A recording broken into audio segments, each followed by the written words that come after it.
ಒಂದು society act ಪ್ರಕಾರ ಸಂಘ ಇದೆ, ಇದಕ್ಕೆ ಮೆಂಬರ್ಶಿಪ್ ಮಾಡಿಸಿರ್ತವೆ.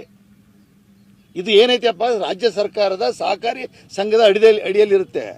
ಇದು ನಮ್ಮ, ನಾನು ಹೇಳೋದು ಪೂರ ಕೇಳ್ರಿ, ಇದು ನಮ್ಮ ಟ್ರಸ್ಟ್ ಏನಿದೆಯಲ್ಲ, ಈ ಟ್ರಸ್ಟು ಇದು ಚಾರಿಟಬಲ್ ಟ್ರಸ್ಟ್. ಇದು ಫಸ್ಟು ಈ ಟ್ರಸ್ಟ್ನಲ್ಲಿ ಏನು ಫೌಂಡರ್ ಮೆಂಬರ್ ಇರ್ತಾರಲ್ಲ, ಹಿಂಗೆ ಸಂಘದಲ್ಲಿ ಸದಸ್ಯರು ಮಾಡ್ಕೊಳೋ ಪದ್ಧತಿ ಇಲ್ಲ.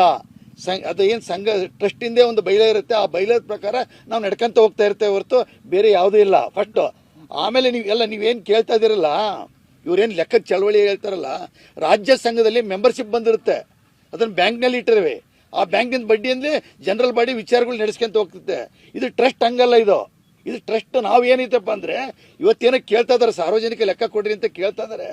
ಆದರೆ 2000 ನಾಳೆ ಬೆಳಿಗ್ಗೆ ಎಲ್ಲ ಫೈಲ್ 2008ರಿಂದ ಇಲ್ಲಿವರೆಗೆ ಇನ್ಕಮ್ ಟ್ಯಾಕ್ಸ್ ಅಸೆಸ್ಮೆಂಟ್ ಇದೆ, ಪ್ರತಿಯೊಂದು ಲೆಕ್ಕ ಇದೆ, ಪ್ರತಿಯೊಂದು ಮೀಟಿಂಗ್ ತಿಂಗಳ ಲೆಕ್ಕ ಕೊಡ್ತಾ ಇದ್ದೇವೆ, ಪ್ರತಿ ವರ್ಷಕ್ಕೂ ಫೈಲ್ ಮಾಡ್ಬೇಕಾದ್ರೆ ಈ ಥರ ಇದೆ ಅಂತ ಬ್ಯಾಲೆನ್ಸ್ ಶೀಟ್ ಕೊಡ್ತಾ ಇದ್ದೇವೆ. ಇವೆಲ್ಲ ಕೊಟ್ಟು ಮಾಡ್ಕೊಂತ ಬಂದಿದೆ, ಇವತ್ತಿನವರೆಗೂ ಯಾವುದು ಕೇಳಿಲ್ಲ. ಈಗ ಏನಾಗಿದೆಯಪ್ಪ ಅಂತಂದರೆ, ಅವ್ರಿಗೇನು ನಾವು ಏನು ಏನು ಉಚ್ಚಾಟಿತ ಸ್ವಾಮಿಗಳಿಗೆ ಏನು ನಾವು ಮುಂಚೆ ಪಟ್ಟಾಭಿಷೇಕ ಮಾಡಬೇಕಾದ್ರೆ ಏನು ಭಾಳದಪ್ಪ ಚರ್ಚೆ ಆಗಿತ್ತಲ್ಲ, ಆ ಚರ್ಚೆ ಆದಾಗ ಅವ್ರು ಏನು ನಾವು ಕಂಡೀಷನ್ ಹಾಕಿ ಪೀಠಾಧ್ಯಕ್ಷರು ಮಾಡಿದ್ವು ಅವು ಯಾವ ನಡೀತಾ ಇಲ್ಲ, ನಿಮಗೆಲ್ಲ ಗೊತ್ತಿದೆ.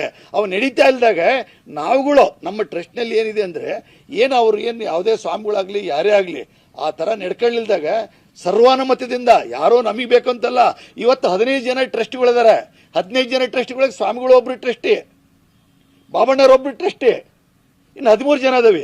13 ಜನಕ್ಕೂ ಸ್ವಾಮಿಗಳು ಬೇಡಾಗತ್ತಾ? ನಾವೇನವ್ರು ದ್ವೇಷಿಗಳ? ಅವ್ರ ತಿಂಗಳ ಲೆಕ್ಕ ಕೊಡ್ತಾ ಇದಾವೆ, ಪ್ರತಿ ವರ್ಷಕ್ಕೂ